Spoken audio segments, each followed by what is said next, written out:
The central problem of the economics, मतलब यहाँ पे ये पर्टिकुलर टॉपिक्स तुमने इतनी बार पढ़ रखे हैं और इनको अगर दोबारा से पढ़ना रिकॉल करना हो तो यार तुम ये वीडियो आई गेस तभी देख रहे होगे जब तुम्हारे अगले दिन पेपर फंसे हो।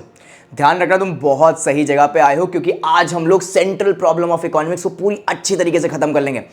एक चीज ध्यान रखना, how to produce, for whom to produce, ये प्रोड्यूस वो प्रोड्यूस, इतनी सारी की सारी चीजें कंसीडर करने के लिए आपको लॉजिक्स जानने बहुत जरूरी है। हर प्रॉब्लम के लॉजिक्स और कॉज और उसके साथ साथ उसके सब टॉपिक्स भी कवर करना बहुत जरूरी है। ध्यान रखना, बातचीत तो बाद में करेंगे। शुरू करते वीडियो बिना किसी देरी के और शुरू करते अपना नया topic central problem of economics. और इस वीडियो में बस इतना ही रहेगा और उसके बाद अगली वीडियो में पीपीसी भी देखेंगे। चलिए शुरू करते।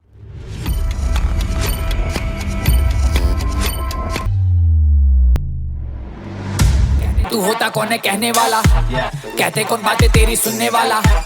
मुझको ना लेना देना इससे जितने नकली बैठे घर पे सबको एक साथ किया डिसमिस।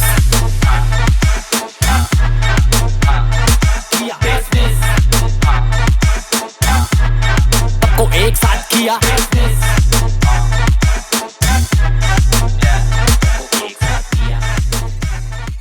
ओके, तो शुरू करते हैं अपना टॉपिक। और यहां पे लिखा हुआ है जो central problem of the economy है वो बेसिकली एलोकेशन ऑफ रिसोर्सेज पे डिपेंड करती है। भाई रिसोर्सेज को कैसे एलोकेट किया जाए? सर एलोकेट का मतलब क्या होता है? एलोकेट का मतलब होता है उसका 100% यूटिलाइजेशन कहां पे किया जाए। तो यहां पे देख लेते हैं सबसे पहला हमारा सेंट्रल प्रॉब्लम ऑफ इकोनॉमी क्या है, व्हाट टू प्रोड्यूस, और उसके बाद है हमारा हाउ टू प्रोड्यूस, और उसके बाद है फॉर होम टू प्रोड्यूस। तुमने बहुत पहले से ये नाम सुन रखे हैं, अब इनको डिटेल में पढ़ा जाए। पहले एक शॉर्ट सा समरी ले लेते हैं।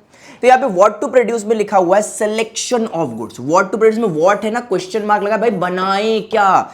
व्हाट टू प्रोड्यूस, सेलेक्ट करना है कि कौन से हमें गुड्स बनाने हैं, ठीक है। उसके बाद how to produce. How to produce क्या कहता है स्टूडेंट्स? हाउ टू प्रोड्यूस कहता है सिलेक्शन ऑफ टेक्निक। कैसी टेक्निक यूज करना चाहोगे, लेबर को या फिर मशीन को, लेबर को या कैपिटल को, जो तुम पर डिपेंड करे, तुम्हें अच्छा लगे वो यूज करना है, ठीक है। How to produce. उसके बाद फॉर होम टू प्रोड्यूस, किसके लिए बनाया जाए, ठीक है।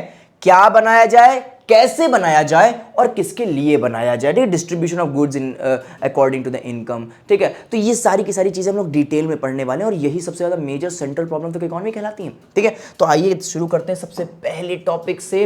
देखते हैं सबसे पहला टॉपिक क्या बता रहा है। तो पहला टॉपिक है व्हाट टू प्रोड्यूस। और व्हाट टू प्रोड्यूस में क्या लिखा हुआ है जरा आराम से देखते हैं। What to produce refers to which goods and services will be produced in an economy and in what quantities. यहां पे बात करी जा रही है तू गुड्स कैसे बनाए। भाई पैसा लिमिटेड है, अगर कोई ऐसा गुड बना दे जिसमें हमारी एक्सपर्टीज नहीं या फिर दूसरों का टेस्ट एंड प्रेफरेंस नहीं, तो क्या वो गुड्स चल पाएंगे? नहीं चल पाएंगे। अच्छा चलो टेस्ट एंड प्रेफरेंस तो मैच कर गया, ज्यादा बना दिए तो बिकेंगे ही नहीं, बेकार हो जाएंगे। तो कहने का मतलब क्या है कि सबसे पहली चीज जो यहां पे बताई गई है स्टूडेंट्स, वो सबसे पहली चीज यहां पे क्या बताई गई है कि what to produce refers to which goods and services will be produced in an economy and what quantities as well. कौन से गुड्स बनने हैं और किस क्वांटिटी में बनने हैं। An economy has to produce those goods and services where there will be maximum social utility. This problem is study under the price theory. यहां पे बताया गया है कि पर्टिकुलरली जो आपको गुड्स सेलेक्ट करने हैं वो उस प्रकार से होने चाहिए कि आपका 100% रिसोर्सेज का यूटिलाइजेशन हो जाए। और इसके बारे में डीप एंड इन डेप्थ आप पढ़ेंगे प्राइस थ्योरी के अंदर, जो आपको आगे क्लास 11th में पढ़ाया जाएगा। आई होप तुमको व्हाट टू प्रोड्यूस समझ आ गया। 100 की सीधी एक सर क्या है कि व्हाट टू प्रोड्यूस का मतलब क्या बनाया जाए। पैसा तो है लेकिन बना एक ही लाइन ऑफ प्रोडक्ट सकते हैं, आगे पैसा आया तो और भी मल्टीपल प्रोडक्ट्स बनाएंगे, लेकिन अभी कैसे प्रोडक्ट्स बनाए जाए वो बताता है व्हाट टू प्रोड्यूस। तो नेक्स्ट बढ़ते हैं अपने हाउ टू प्रोड्यूस पे। हाउ टू प्रोड्यूस में यहां पे लिखा हुआ है how to produce refers to what technique of production that is labour intensive technique और capital intensive technique should be used to produce goods. An economy has to select the technique which maximize the output at minimum cost. This problem is study under the theory of production. Okay students, so how to produce को समझना बहुत ज्यादा जरूरी है। How to produce ये नहीं बताता है कि आप किस तरीके से डालें, क्या अनुपात डालें, वो 1 टेबलस्पून पानी और 1 टेबलस्पून 1 बाल्टी नमक, ये सब चीजें नहीं बताई जाती, ठीक है। यहाँ पे हाउ टू प्रोड्यूस कोई रेसिपी नहीं बता रहा है कि कैसे बनाया जाए प्रोडक्शन, नहीं बच्चे। यहाँ पे बताया जा रहा है हाउ टू प्रोड्यूस कि आप लेबर को यूज करके प्रोडक्शन करेंगे या फिर आप बेसिकली कैपिटल को यूज करके प्रोडक्शन करेंगे। दैट मींस कहने का मतलब ये है कि आप लेबर्स को यूज करके प्रोडक्शन करोगे या फिर मशीन्स को लेकर प्रोडक्शन करोगे। अच्छा ध्यान रखना, अगर सिर्फ लेबर ही लेबर करे तो तुम्हारे पास टेक्नोलॉजी नहीं आ पाएगी, तुम्हारे पास जो टेक्निक्स ऑफ प्रोडक्शन है बहुत ओल्ड होगी, गुड्स समय समय पे नहीं बन पाएंगे, क्वालिटी लो हो जाएगी।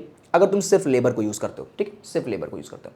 और उसके बाद अगर तुम सिर्फ कैपिटल को यूज करते हो तो तुम सोसाइटी के लिए कुछ सर्व नहीं कर पाओगे, और सिर्फ कैपिटल को यूज करके कुछ काम ही नहीं चल। भाई मशीन तुमने रख दी हो कि अपने आप चलने लगेगी, कुछ लेबर की तो जरूरत पड़ेगी ना, ठीक है। अभी इतना ऑटोमेशन और इतनी एआई इतनी पावरफुल नहीं हुई ना, तो सिर्फ कैपिटल का यूज हो नहीं सकता।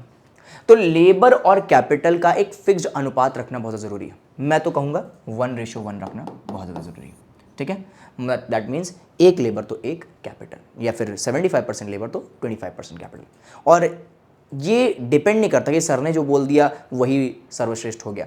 इट विल डिपेंड्स, ये वैरी करता है अलग अलग बिजनेस ऑर्गेनाइजेशन के बिहाफ पे। अलग अलग तरीके के बिजनेस ऑर्गेनाइजेशन अलग अलग तरीके के रेशियोज रखते हैं। कुछ लोग कैपिटल्स को ज़्यादा रखते हैं और कुछ लोग लेबर्स को ज़्यादा रखते हैं। डिपेंड आप पे करता है कि आपको मुनाफा किस में मिल रहा है। आई होप तुमको ये चीज़ समझ आ गई। That means how to produce क्या कह रहा है। हाउ टू प्रोड्यूस अगर तुम्हें समझ आ गया है तो लास्ट हमारे इस वीडियो का टॉपिक जो होने वाला है that will be yours for whom to produce. किस वर्ग के लिए बनाया जाए। अच्छा, हर बिजनेस में अगर तुमने देखा होगा उनका वर्ग बहुत ज़्यादा डिवाइडेड रहता है। जैसे एप्पल कभी भी वो 99% लोगों को टारगेट नहीं करता, या फिर सीधा कि 95% लोगों को टारगेट नहीं करता, वो सिर्फ 5% लोगों को टारगेट करता है। उसके छोटे छोटे टायर्स 70,000 रुपये के, एक स्टैंड 50,000 रुपये का, एक LED मॉनिटर 3 लाख रुपये का, एक फ़ोन 1.5 लाख रुपये का। ये सारी की सारी चीज़ें क्या है, फॉर होम टू प्रोड्यूस। उनको पता है कि किस तरीके से किस वर्ग के लिए उनको बनाना है। लेकिन वहीं पर अगर इन्फिनिक्स हो गया, आपका लावा हो गया, माइक्रोमैक्स हो गया, ये सारे के सारे फ़ोन की कंपनी क्या है, ये ओवरऑल 95% लोगों के लिए बनाए गए जो मिड रेंज और लोअर रेंज के फ़ोन्स रखते हैं, ठीक है। तो यहाँ पे for whom to produce simple है कि किसके लिए बनाया जाए, किस वर्ग के लिए बनाया जाए, अमीर के लिए, गरीब के लिए, मिडिल क्लास के लिए। यार मिडिल क्लास नाम जैसा कुछ भी नहीं होता है यहाँ पे दुनिया में, या तो तुम अमीर हो या तो तुम गरीब हो। तो यहाँ पे वही चीज़ लिखी हुई है, for whom to produce is related to distribution of produced goods and services, that is income and wealth among the factors of production in the form of rent, wages, interest and profit. This is explained under the theory of distribution. ये theory of distribution के तहत बहुत अच्छी तरीके से explain किया गया है और मैंने तुमको इसका सार बता दिया कि फॉर होम टू प्रोड्यूस बोलता क्या है। सर 100 की सीधी एक बता दीजिए ना। तो 100 की सीधी एक बस यहाँ पे ये है कि तुम किस वर्ग के लिए बनाना चाहते हो, अमीर वर्ग या गरीब वर्ग। अच्छा, वो डिसाइड कैसे होगा, उनके फैक्टर्स ऑफ प्रोडक्शन, मतलब डिस्ट्रीब्यूशन ऑफ इनकम पे कि रेंट कितना मिल रहा है लोगों को, वेजेस कितने मिल रहे हैं, इंटरेस्ट कितना मिल रहा है, प्रॉफिट कितना मिल रहा है। इकोनॉमी के हिसाब से 4 ही तरीके की इनकम होती है, रेंट, वेजेस, इंटरेस्ट, प्रॉफिट, ठीक है। अगर इन चारों तरीके की इनकम्स अच्छी हैं किसी देश में, ठीक है, एग्जांपल के तौर पे यूएस में, तो तुम अमीर वर्ग के लिए बना सकते हो। और अगर किसी देश में ख़राब है जैसे पाकिस्तान हो गया, तो तुम वहाँ अमीर वर्ग के लिए प्रोडक्ट नहीं बना सकते। आपको कहाँ के लिए बनाना पड़ेगा, आपको बनाना पड़ेगा गरीब वर्ग या मिडिल क्लास वर्ग के लिए।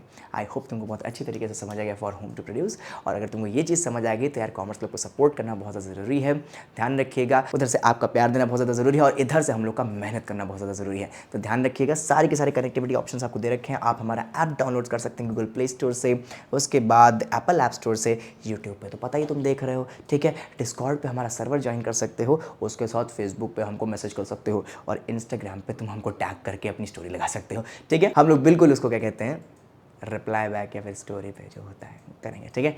मिलता हूँ तुमसे अगली वीडियो में जहाँ पे मैं तुमको पढ़ाऊँगा क्या, जहाँ पे मैं पढ़ाऊँगा प्रोडक्शन पॉसिबिलिटी फ्रंटियर। और हैव अ नाइस डे। तू होता कौन है कहने वाला, कहते कौन बातें तेरी सुनने वाला, मुझको ना लेना देना इससे जितने नकली बैठे घर पे सबको एक साथ किया। डिसमिस